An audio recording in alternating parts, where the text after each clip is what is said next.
sheekh sayladani waxay leedahay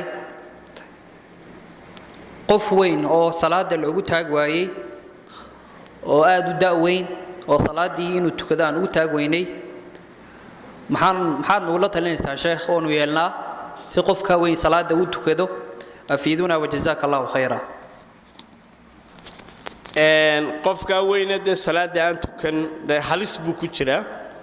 salaadoo laga tagana waa kufri rasuulku calayhi salaatu wasalaam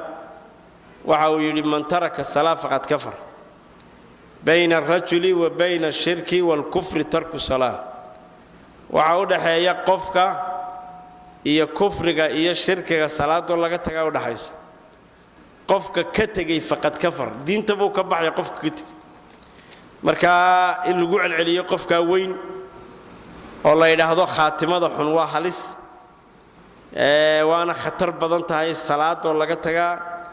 marka diintu waa naseex rasuulku calayhi salaatu wasalaam wuxuu yiri ad-diinu an-nasiih rasuulku wuxuu yiri diintu waa nasteexa buu marka maadaama diintu dee nasteexa ay tahay in kolba dee loo sheego oo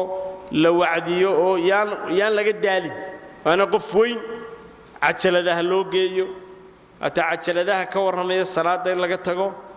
iyo khatarta ay leedahay salaada iyo ahmiyada ay leedahay waxyaabaha soo dhan waa shay muhiim ah oo de qofkii saaran oo de laga rabo marka wacdigii naseexadii baa lagu wado sidii de kolba wax loogu sheegi lahaa ilaahayna subhanahu wa ta'ala salaadahayna waafajiyo salaada iyo ilaalinteeda allahayna waafajiyo barakallahu fiikum